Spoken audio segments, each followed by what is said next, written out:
শুরুতেই দেখে নেব আজকের সংবাদ শিরোনাম। বিএলও সমস্যার মাঝে ভোটার তালিকার নিবিড় সমীক্ষা, রাজ্যকে প্রস্তুতির নির্দেশ কমিশনের।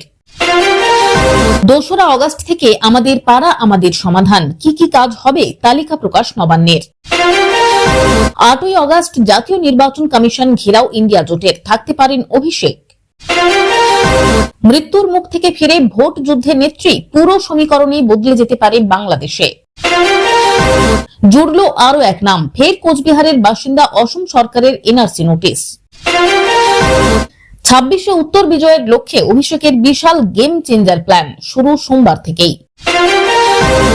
দুর্যোগ দক্ষিণবঙ্গের দুয়ারে, কাল থেকে টানা 5 দিন প্রবল বৃষ্টির পূর্বাভাস। একটা নামও যেন বাদ না যায়, 5 থেকে 6 বার চেক করবেন, গেমদের সাফ জানিয়ে দিলেন মুখ্যমন্ত্রী। এতক্ষণ শুনছিলেন সংবাদ শিরোনাম, এবার আসছি বিস্তারিত খবরে। 2026 বিধানসভা নির্বাচনকে সামনে রেখেই পশ্চিমবঙ্গে ফের শুরু হচ্ছে ভোটার তালিকার বিশেষ নিবিড় সমীক্ষা বা এসআইআর। বিহারে এই প্রক্রিয়া সম্পন্ন হওয়ার পর এবার রাজ্যের প্রতিটি বুথে নিখুঁতভাবে ভোটার তালিকা খতিয়ে দেখার কাজে নামছে নির্বাচন কমিশন। কিন্তু এই কাজে এখনো রয়েছে বিএলও বা বুথ লেভেল অফিসার সংকট, যা কমিশনের অন্যতম বড় চিন্তার কারণ। কমিশনের তরফে দেশের সমস্ত রাজ্য ও কেন্দ্রশাসিত অঞ্চলগুলোর মুখ্য নির্বাচনী আধিকারিকদের কাছে ইতিমধ্যেই পাঠানো হয়েছে জরুরি চিঠি।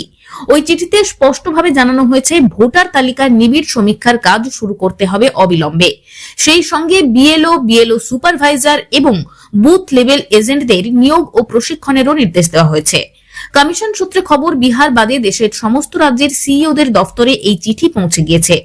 পশ্চিমবঙ্গে 2002 সালের ভোটার তালিকাকে ভিত্তি করে এই এসআইআর পরিচালিত হবে।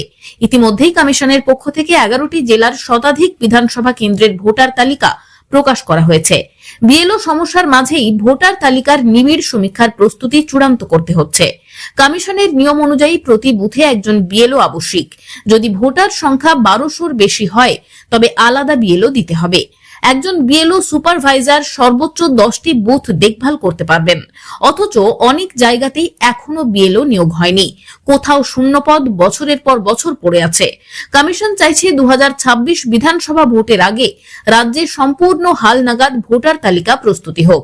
সেই তালিকায় নতুন ভোটার যুক্ত হওয়া, মৃত বা স্থানান্তরিত ভোটার বাদ পড়া এবং অন্যান্য সংশোধনী বিষয়গুলিকে সবচেয়ে গুরুত্ব দেওয়া হচ্ছে।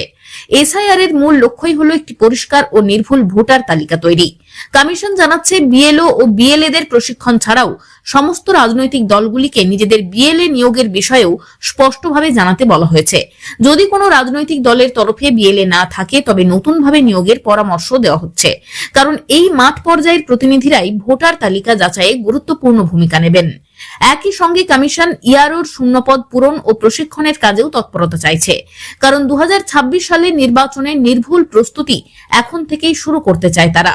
কমিশন সূত্রে আরো জানা গিয়েছে, সুপ্রিম কোর্টে বিহারের এসআইআর এর বৈধতা নিয়ে মামলা চলছে। সেই মামলার শুনানি 12ই আগস্ট, কিন্তু তাতে পশ্চিমবঙ্গ সহ অন্যান্য রাজ্যে সমীক্ষার প্রস্তুতিতে কোনো বাধা আসবে না, এমনটাই জানাচ্ছেন কমিশনের এক আধিকারিক। এই পরিস্থিতিতে রাজ্য নির্বাচন কমিশনের উপর বাড়ছে দায়িত্ব, কারণ একদিকে বিএলও সংকট, অন্যদিকে 2026 বিধানসভা নির্বাচনের ঘনঘটা।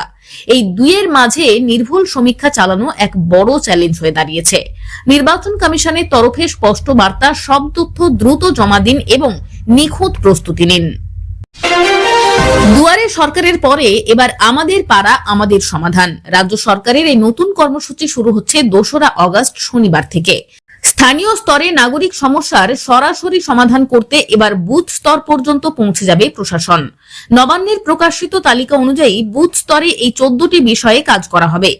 ড্রেন নিকাশি ব্যবস্থা, কালভার্ট নির্মাণ ও সংস্কার, জলের সংযোগ ও সরবরাহ, রাস্তায় আলো, বাজার এলাকায় শৌচাগার নির্মাণ, অঙ্গনওয়াড়ি কেন্দ্রের ছাদ, পাঁচিল, পানীয় জল ব্যবস্থা, প্রাথমিক বিদ্যালয়ের রং, বেঞ্চ, শৌচাগার সংস্কার, পুকুর সংস্কার, ঘাট বাঁধানো, বর্জ্য ব্যবস্থাপনার উন্নয়ন, বাজার এলাকার ড্রেন, দোকান মেরামতি, কমিউনিটি সেন্টার ও পাড়া ছাউনি নির্মাণ, bus stop, auto rickshaw stand, footpath, ambulance পরিষেবা, পার্কে বেঞ্চ বসানো, বৃক্ষরোপণ, বিদ্যুৎ সংযোগ সংক্রান্ত সমস্যা সমাধান এবং রাস্তা নির্মাণ ও মেরামতি।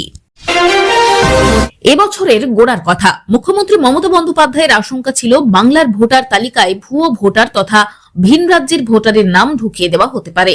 তা রুখতে দলীয় স্তরে কমিটিও গড়েছিল তৃণমূল। বছর অর্ধেক গড়াতে না গড়াতেই ব্যাপারটা উল্টে গেল। তৃণমূলের এখন উদ্বেগ, ভোটার তালিকার সংশোধনের নামে প্রচুর ভোটারের নাম বাদ দেওয়া হতে পারে। এহেন পরিস্থিতিতে গত সোমবার বোলপুরে প্রশাসনিক সভা থেকে বুথ লেভেল অফিসার তথা বিএলওদের উদ্দেশ্যে মুখ্যমন্ত্রী স্পষ্ট করে বলেছিলেন, দেখবেন কোনো ভোটারের নাম যেন বাদ না যায়। সূত্রের দাবি, বৃহস্পতিবার জেলা শাসকদের নিয়ে নবান্নের বৈঠকে সেই এক কথা ফের বলেছেন মুখ্যমন্ত্রী। ডিএমদের পরিষ্কার করে বলে দিয়েছেন, কোনো যোগ্য ভোটারের নাম যেন বাদ না যায়।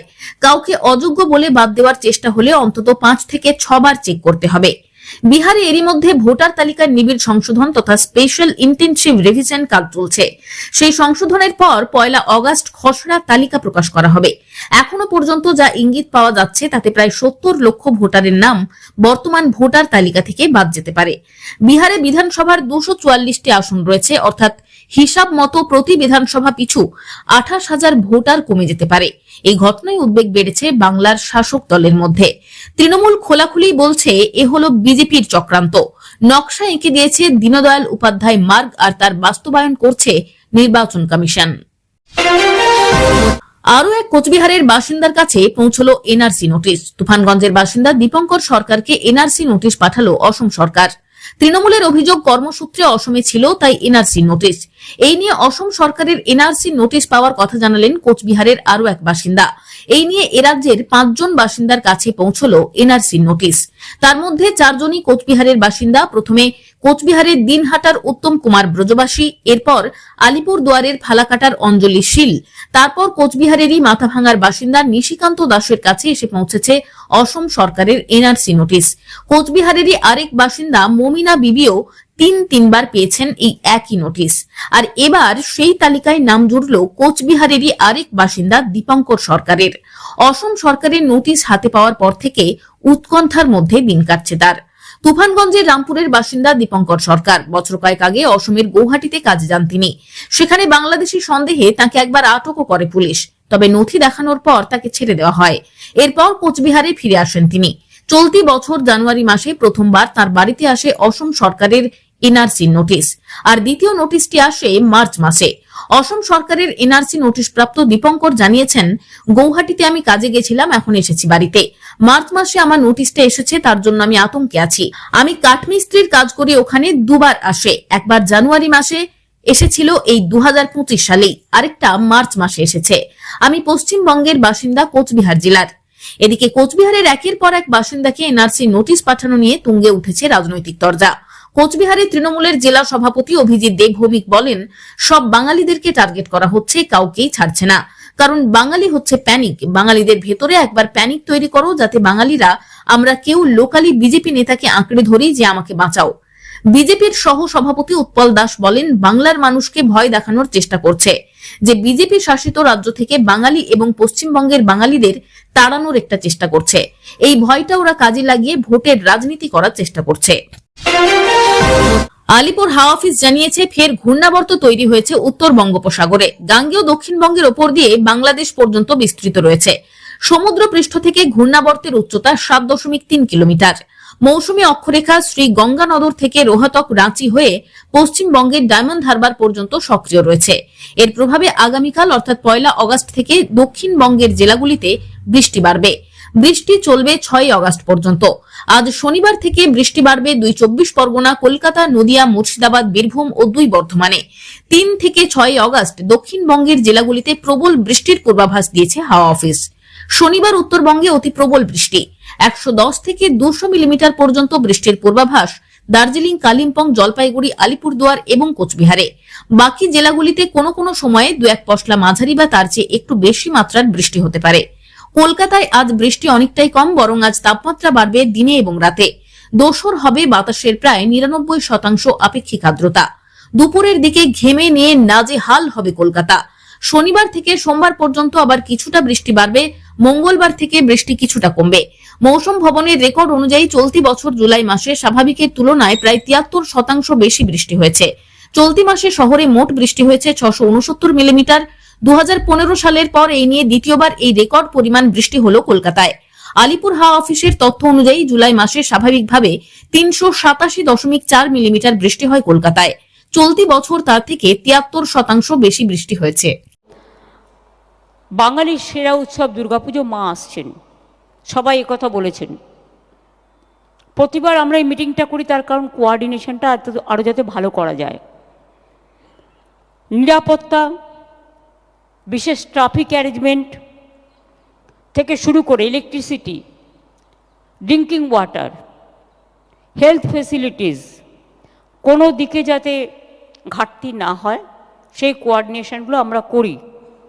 সব ধর্মের মানুষকে আমরা সমবেত করি তার কারণ আমরা বাংলায় একটা কালচার আছে, আমাদের সম্প্রীতি, আমাদের সংস্কৃতি। আমরা সবাই সব ধর্মের অনুষ্ঠানেই আমরা উপস্থিত হই এবং বাংলার দুর্গাপুজো এটা আমাদের জাতীয় উৎসব। এই উৎসবেতে সবাই নিজের মতো করে করেন, তাদের সকলকে আমার অনেক অনেক ধন্যবাদ এবং কৃতজ্ঞতা। এখানে ফিজিক্যালি যারা উপস্থিত আছেন কলকাতার পুজো কমিটিগুলো, আর ভার্চুয়ালি যোগ দিয়েছেন আমার জেলার পুজো কমিটিগুলো, তাদের আগাম শারদীয়া অনেক অনেক শিউলি শুভেচ্ছা এবং শরৎকালের কাশফুলের অভিনন্দন জানাচ্ছি। আমাদের এটা প্রাণের উৎসব এবং ইউনেস্কো যখন ইনট্যাঞ্জেবল আমাদের কালচারাল হেরিটেজ অফ হিউম্যানিটি হিসেবে মর্যাদা দিয়েছে, সেটাকে ধরে রাখার দায়িত্ব আমাদের সকলের। অনেকে আবার কোর্টেও চলে যায়, সাথে সাথে আমি একমত। কেউ কেউ বলেন ममता जी तो दुर्गा पूजा करने नहीं देती, ও তো সরস্বতী পূজা भी नहीं करने देती। তারা আমাদের ঘরে ঘরে সরস্বতী পুজো হয়, ঘরে ঘরে লক্ষ্মী পুজো হয়, সবাই জানে। গণপতির পুজোও এখানে হয়, সব পুজো হয়, এমন কোনো উৎসব নেই যা হয় না। আমাদের দুর্গা পূজা, যখন আমি দুর্গা পুজোর ব্যাপারে মিটিং করি, কেউ কেউ কোর্টেও চলে যায়, কেউ কেউ বলে কেন ওদের সাহায্য করা হবে। আরে ভাই, এটা একটা উৎসব, তারা পুজোটা করেন, বিনিময়ে কত মানুষ, শ্রমিক শ্রমজীবী মানুষ সেখানে কাজকর্ম করে। আজকে 6 মাস ধরে পাড়ার ছেলেমেয়েরা ঘর বাড়ির কাজ ছেড়ে কি থিম হবে, কখন কি করবে, তারা নিজেরা 3 মাস ধরে 4 মাস ধরে এই পুজোটার কি করে সাফল্যমণ্ডিত করবে। একটা পুজো যেই শেষ হয়ে যায় তখনই তাদের থিম শুরু হয়ে যায় এবং তারপরে তারা এটা মন প্রাণ দিয়ে করে।